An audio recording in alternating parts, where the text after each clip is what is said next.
All right, good afternoon, everyone. Maybe almost good evening.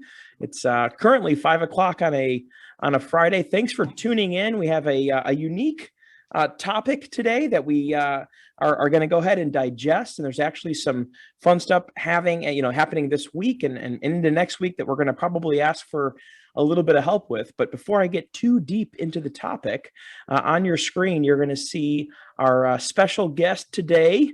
Marc Ayers, who's the Illinois State Director for the Humane Society of the United States. A very fancy title, Marc. But he's joining us today, and we wanted to give him and us an opportunity to ask some questions, learn a little bit more about the topic, not only of the puppy mill puppies, but also the legislation that is currently sitting at a state level, not necessarily at a local level, but there is some relation to some interest that has been shown on a local level. So we figured, why not provide some education and awareness around the topic, define some things, talk about some misconceptions, and really keep this on an up and up. So Marc, welcome. It's great to be here. Thanks for having me on, Michael. Absolutely. Well, let's dive right in, Marc. So for those that don't follow sort of, I hate to call it state politics, but let's call it state legislature. What is happening at a state level right now? And what's the bill that's currently out there that I've seen a lot of people talking about? Yeah, we've got some exciting stuff happening at the state capitol. So we've got not one, but two bills that are being considered by the Illinois General Assembly. One is House Bill 572. And that passed the House unanimously, actually, a couple of weeks ago, and it's now sitting in the Senate for consideration. That bill addresses the issue of financing at these dog and cat pet stores where these animals are sold. The issue was that we see interest rates, in the predatory range, triple-digit APRs for a puppy, upwards of 188% interest. We've seen 150%.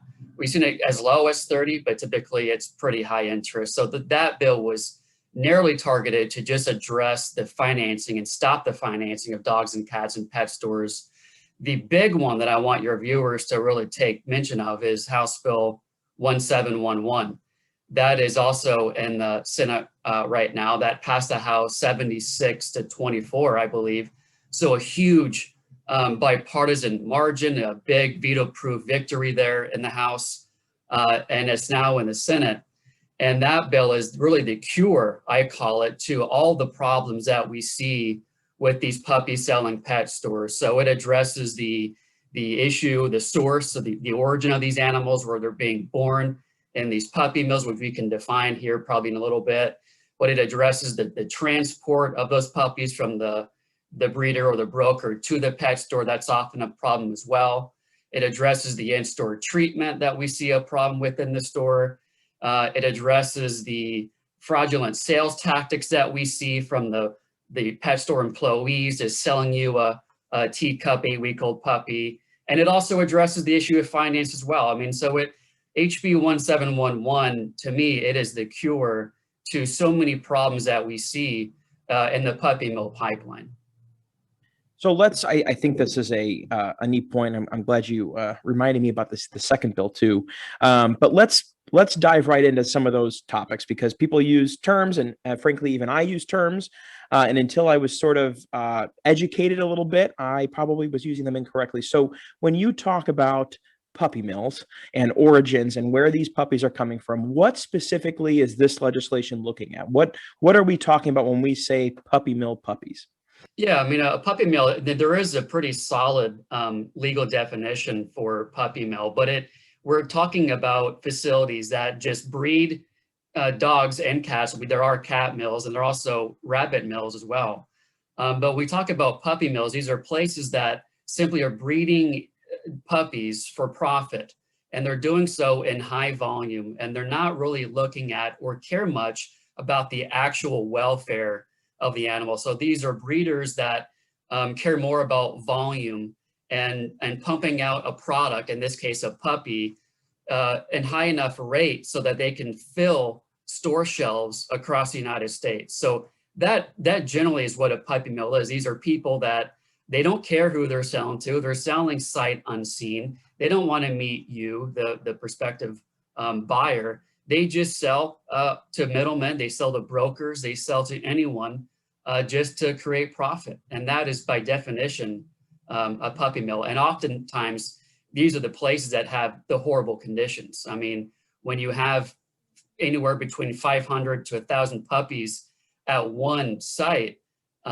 it's really something to see. I mean, we do have photographs of a lot of this stuff too. They're hard to look at, but photographs out there and documentaries that you can watch, and frankly videos, and it takes a tough stomach to watch some of it. So be wary if you're a friend. By the way, I apologize for my little guy behind us. My 13-year-old Turbo is joining us for the video today unexpectedly. But so what then? So we define sort of that, but where does this model take these stores? So obviously, I assume the intention here is not to just push out a whole bunch of business out of Illinois, but what then does that leave us with these retailers, and where do these retailers, what model can they move to?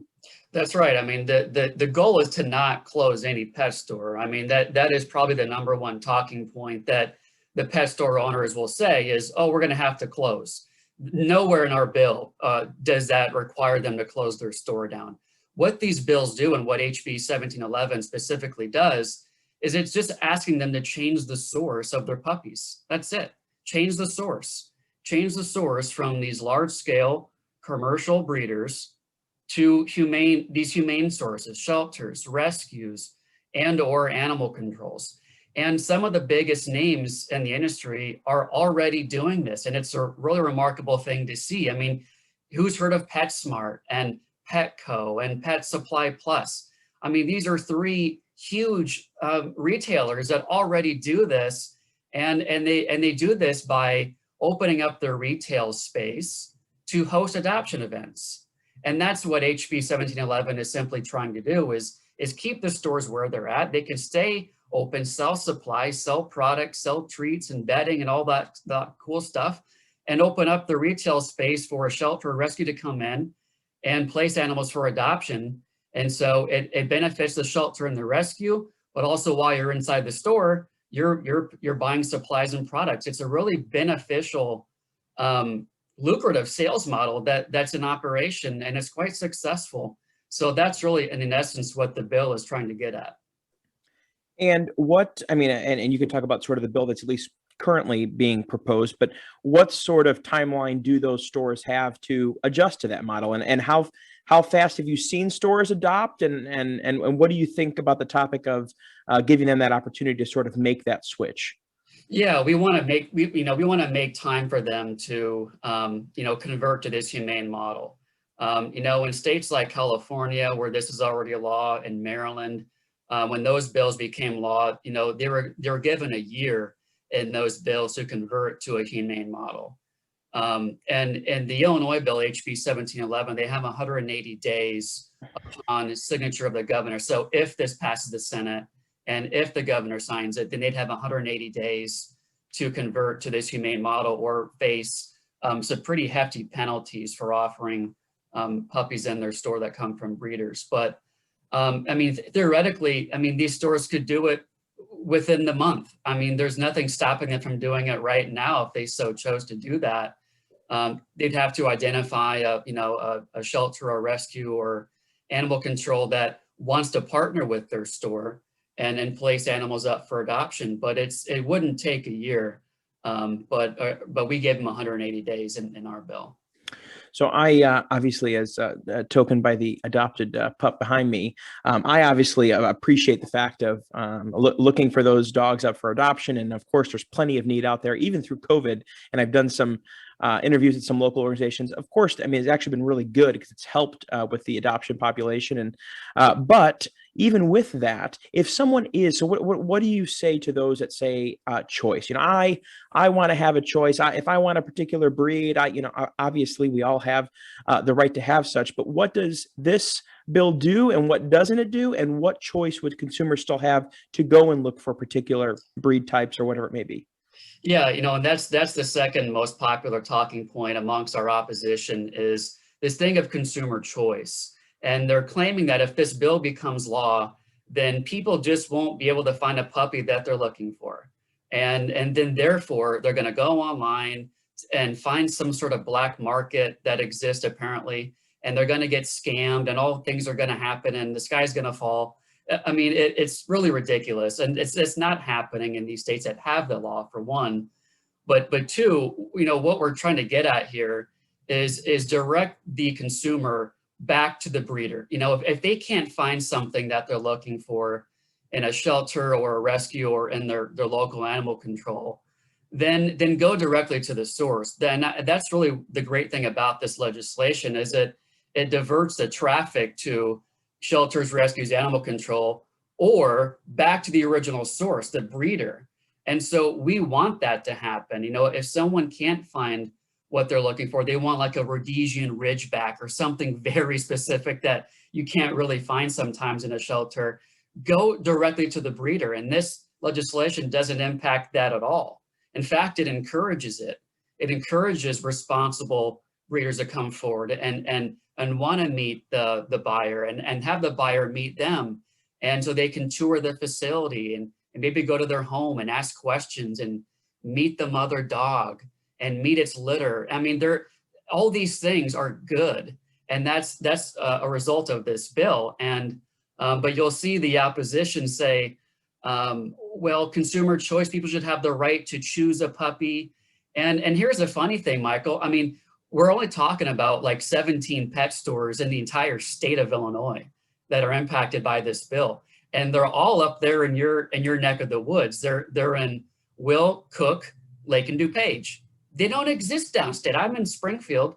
They don't exist downstate. They don't exist out west. I mean, they just don't exist.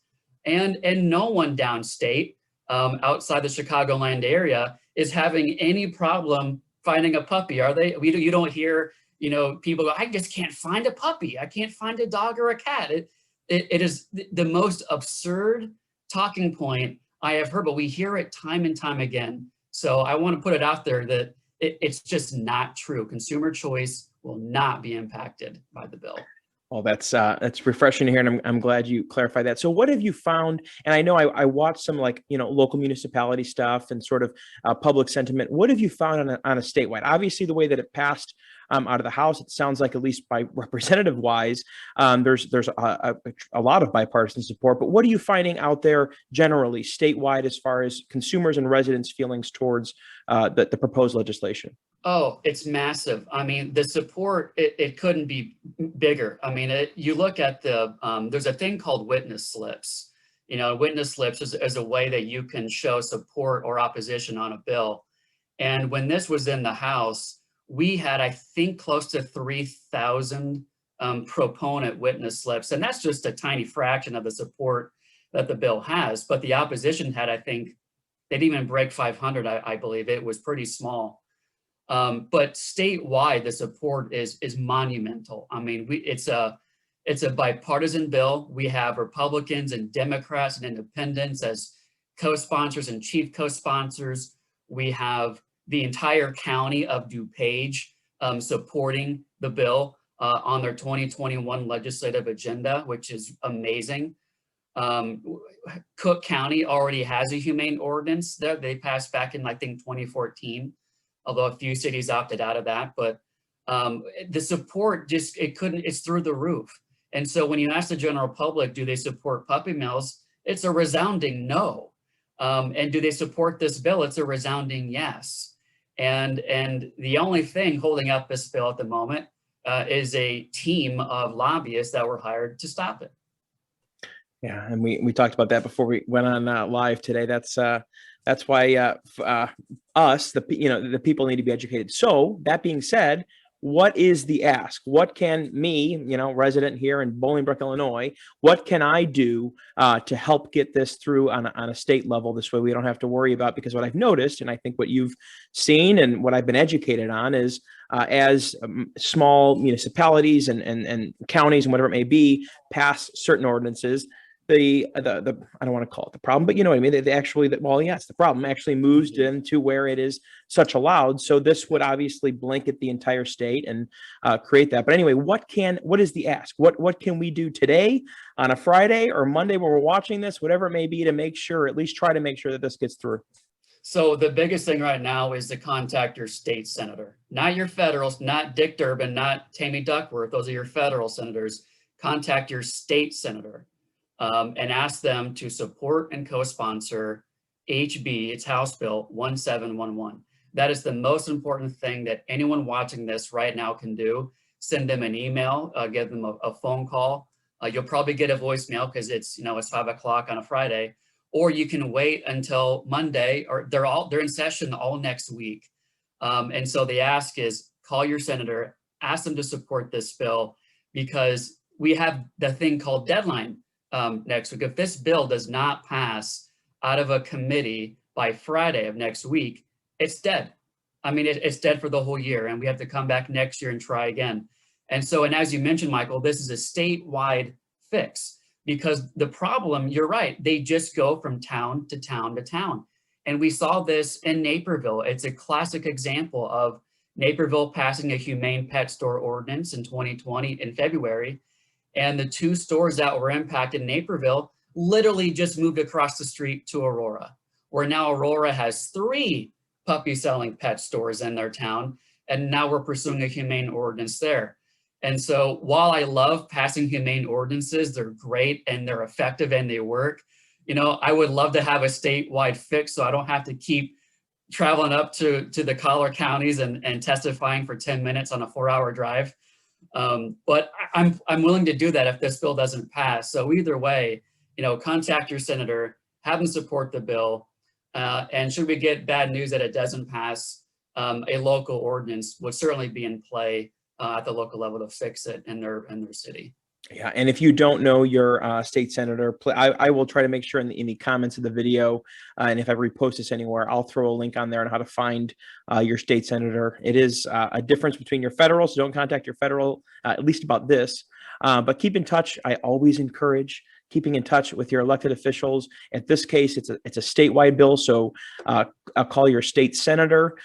Just so as an update, and Mark knows this, but locally in Bolingbrook, for the local audience that is watching, we currently, after a few exciting weeks and months, we passed a moratorium, basically passed the board to sort of give everyone a chance, one, to have more of these kind of conversations and educate themselves on exactly what such humane ordinances look like. Again, this particular topic is a statewide topic, but it would be mimicked locally if something didn't happen at the state. Potentially would be mimicked locally.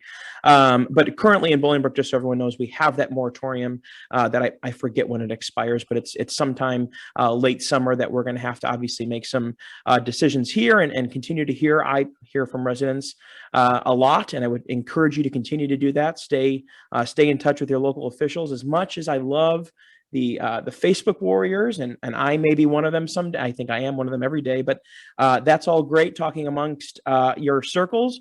But please let that feedback go to those elected officials, those folks that are here representing you, because if we don't see it and hear it, talking about it in a circle and a thread on Facebook doesn't do anything. You want to make sure your elected officials hear that. Same thing with the state. It's great we want everyone click share this video, talk about it, but ultimately it's the action that also matters too. So pick up that phone, leave the voicemail. There's email addresses that are readily available for these folks too. You can shoot them a note and express your interest in making sure that they understand that you as a voter want to see this get through on a statewide basis. And it goes a long way. I mean, I've worked with a lot of our state elected officials, and just so everyone knows, there's formulas out there. They know that for every phone call, that's X amount of voters and X amount of constituents that are represented by every phone call. Same thing with emails, and frankly, stops into their legislative offices and their district offices. COVID puts a little bit of a damper on that, but you know what I mean. Everything that you make contact with an elected official on is weighted because they know that is representative of X amount of that community, neighborhood, whatever it may be. So please, I encourage you. Mark, what didn't we talk about that we want to make sure we chat about before we let everyone enjoy their Friday evening?